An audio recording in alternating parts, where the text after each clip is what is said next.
Okay, here's another episode. I've made some progress. I didn't want to kind of leave the channel hanging with, months between videos since I'm kind of on the tail end of this build, at least what I'm doing to it, with the swap. But I figured I'd do an update because I do have some stuff going on. So I did install the fender liners back in the rear tires, and wheels are back installed.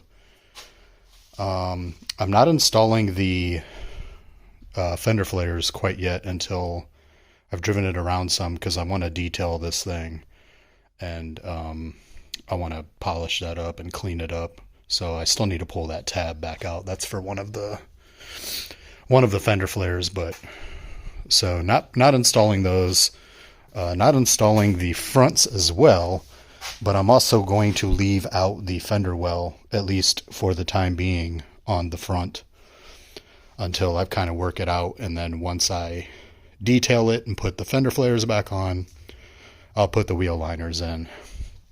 So a few things. I've done some tweaking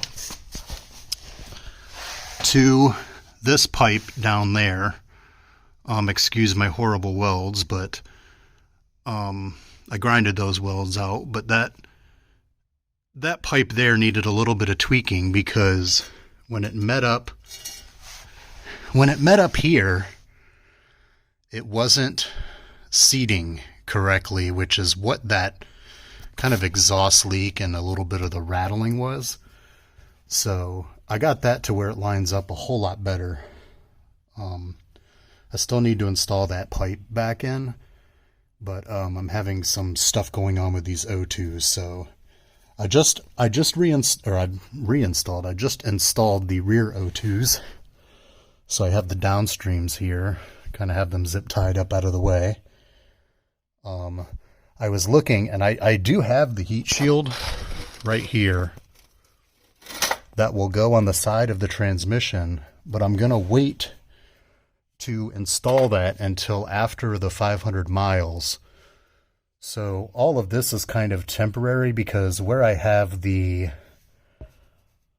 lines zip tied is actually where that heat shield goes.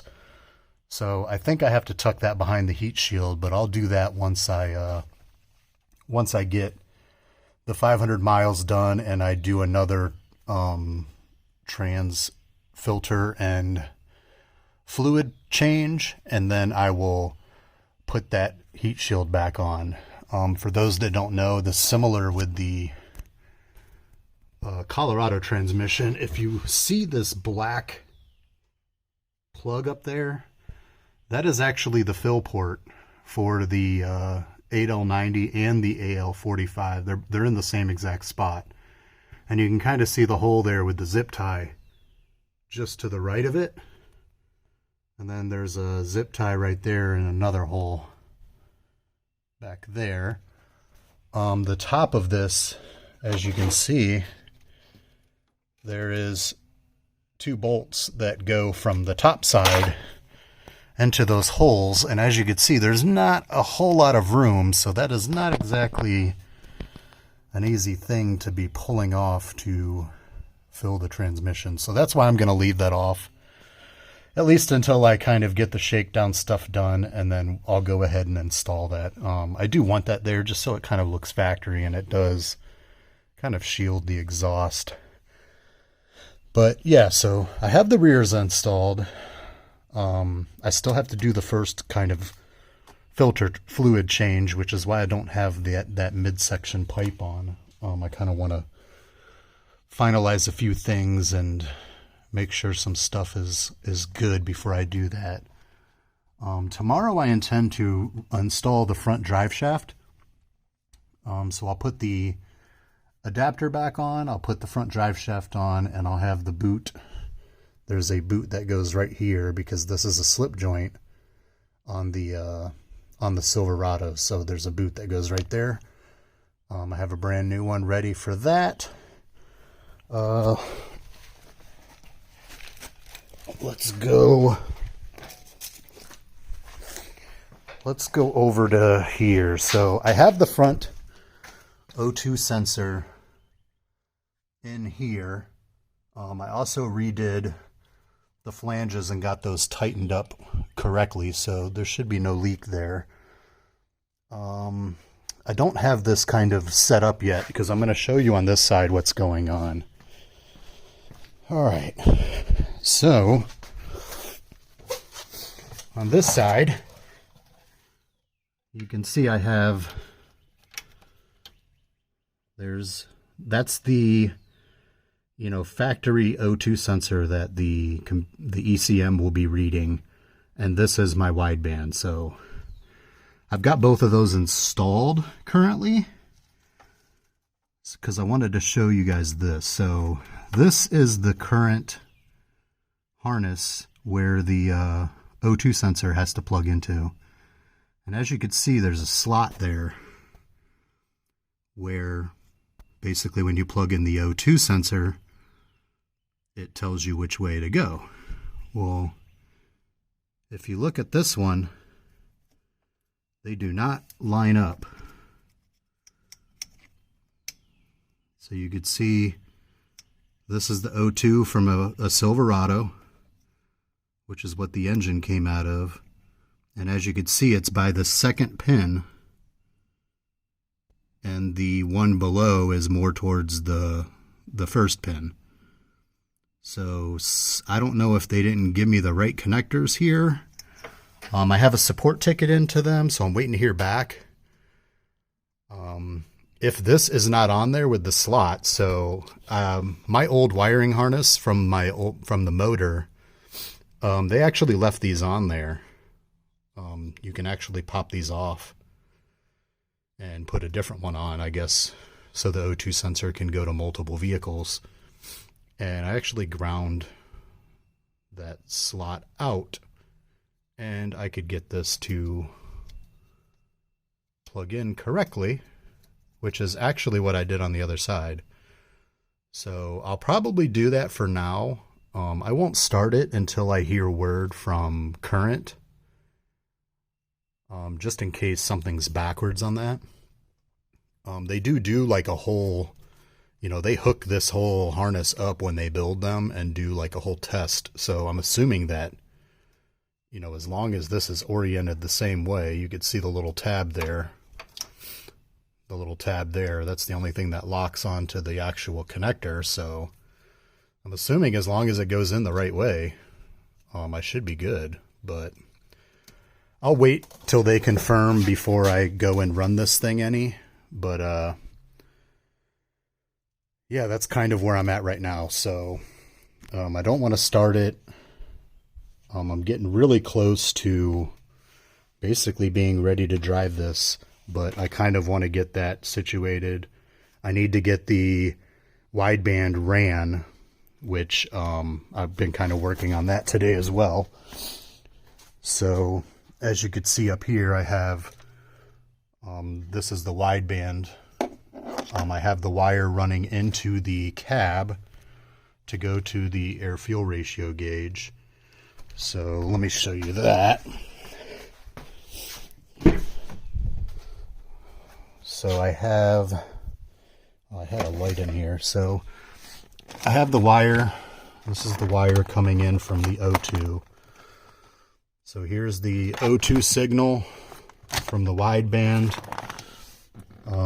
This setup I have actually goes in between your OBD2. I believe the only purpose for this is so that when I have this plugged in and I plug in my HP tuners, it'll send that data to HP tuners. I'll figure that out once I actually get this thing kind of fully wired. I do have to run a ground and positive, so it kind of sucks because I have an add-a-fuse to run that, but the fuse box is on the passenger side, and you can see that awesome pole right there in my garage. I can't open that door.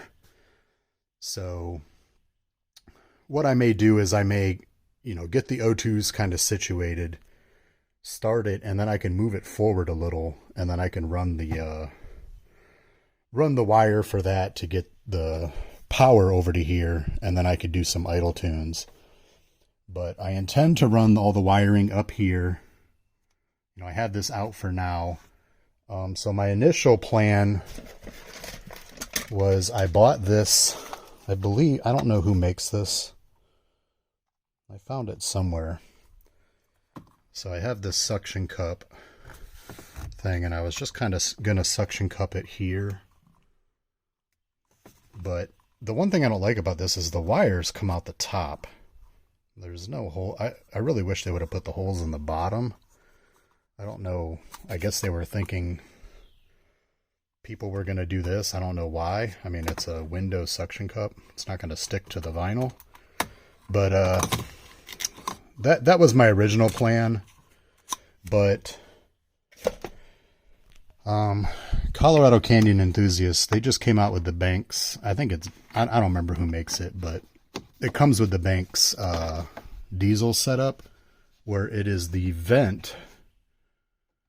You pop that vent out and you put in another one, and the gauge is actually molded into the vent now. And then I could run, you can kind of see there's a little bit of a gap there. There's a foam gasket. So I can run the wiring, down here and have it all in, and it'll be nice and clean. Once you have this thing snapped in, you're just going to have the gauge pod. You're not even going to see the wires.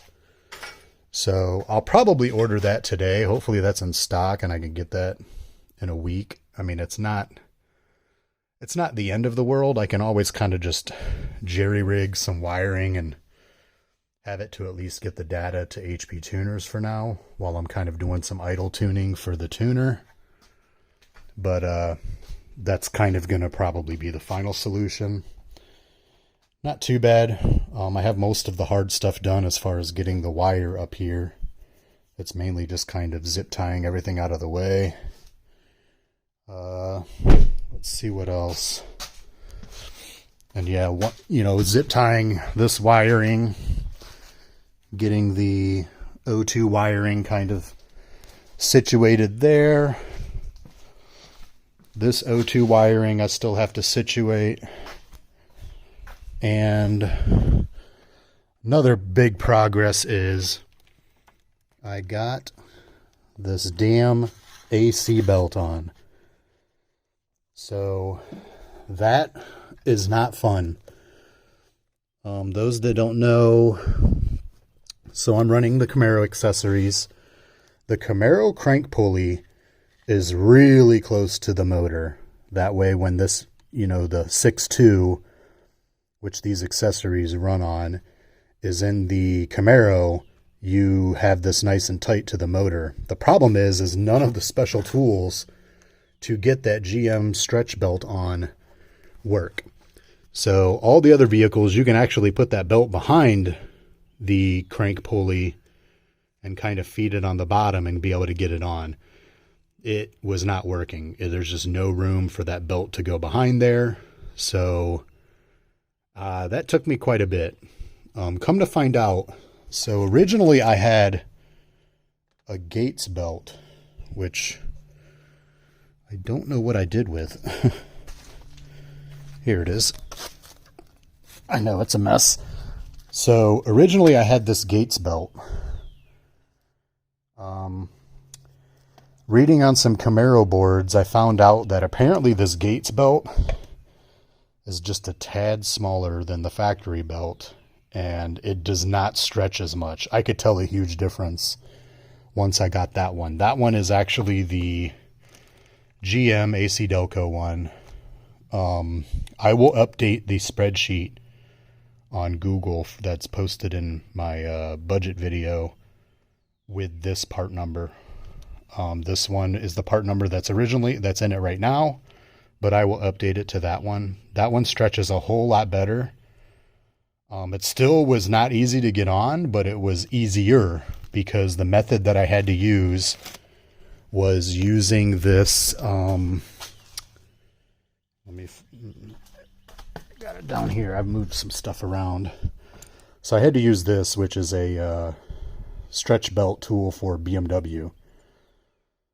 So I had to put this on the AC compressor pulley, basically crank this down and kind of sit underneath it. And as I was turning the crank, I had to try to pull this thing until it got to a point where I could come back up to the top and actually turn it and get it the rest of the way to actually pop that belt back on. But I got it on. Hopefully I will never have to change that ever again, because it was not fun and I do not look forward to that. But yeah, that was kind of a big thing. Oh, I put this. So this thing down here, I didn't have it on for a while. That kind of splash guard. That's the factory Colorado splash guard. I put that back on. I wanted to see if it actually would still fit. And it still fits. There it is. So I got that back in there.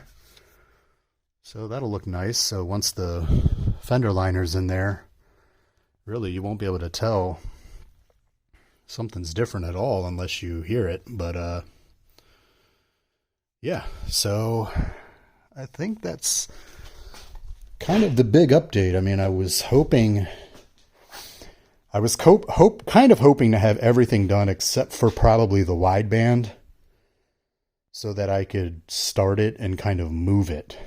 But yeah, we're just not quite there. The O2 thing kind of stopped me for a little bit while I sat and tried to kind of ponder what to do for those. But I think I have a plan. Hopefully when I talk to Current, that'll be good, and I could run it like that, and I can continue on. I did not get a chance to fill it up with coolant. I kind of wanted to start it and run it to cycle. I do have a pressure setup to pressurize and pull fluid in that way, but I kind of wanted to start it, you know, put in some fluid and then kind of start it to kind of cycle some coolant around, and then, you know, kind of top it off. Maybe we can get that done next weekend. Let's see. So yeah, so tomorrow I'm going to put the front drive shaft on. I'll probably try to get the O2s a little bit out of the way for now. Maybe start it again. I'll see. Yeah, I'll see how I feel. I don't really want to foobar this harness, but we'll see what that looks like. And then I'll try to clean up some of the wiring for the wideband, and then I could probably final install my intake now, because I shouldn't need to get down into there anymore. Maybe I'll drop the trans pan and at least throw the new filter and some fluid in there. I do want to do an oil change before I start driving it, at least for, you know, before the 500 miles. There's still some assembly lube in there, and this is still the first amount of oil. So I need to go pick up a filter. I'm pretty sure I have another full oil change for this of just regular Mobil 1. And I just need the filter. I wasn't able to find another filter. And I'll get the oil changed on it, and then we should be pretty ready to kind of start doing the 500 mile gear break in. And I plan on, at 500 miles, I plan on doing another oil change on the motor, another trans change, transfer case, front and rear diff.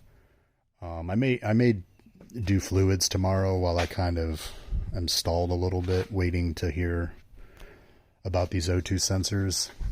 I have the fluids for that. But yeah, I think that's pretty much it. I will maybe put a few things on here, put the little plastic surround for the radiator, maybe put the headlights in. I'm not going to put the front bumper grill on right away. Drive it a few times before I do that, because I still need to put the winch back in. And I'll probably do a video once I get the winch in, because I've got some goodies for that. I've got a different winch line. I'm going to run a different fair lead, or I'm sorry, it's the same fair lead. I've just got one that doesn't have this nick in it, but I have to replace the fair lead. I have a new one already, and then I'm going to run a Factor 55 Ultra hook where I had a Pro Link before. So it'd be nice to put that stuff on there. I still need to paint. I'm going to paint this this bumper. I got to kind of clean it. I've spilled a lot of stuff, and I've got to kind of clean up. You know, that was some rubbing from the winch, and then I've got some little bit of scratches there. I need to grind that out, smooth it out, and then I'm gonna paint it. Those that don't know, this is the CBI covert. I've painted this actually a couple times, but Rust-Oleum Satin Black is pretty much a dead on match of this color. This is what they powder coat it. I've actually painted this multiple times already, and you can't even see where I've kind of painted it and not painted it. But yeah, we'll get that painted. I'm only planning on painting what I grind here and that spot. You know, I don't want to grind everything, and don't really want to paint everything. I want it to kind of keep the powder coating finish, but we'll get that done. But yeah, we're getting really dang close. I mean, I really just want to spend the whole day just busting this thing out, but I really want to get an answer on those O2s. All right. I think I've babbled a little bit too long, so I'll go ahead and end here. I'll see you guys on the next one.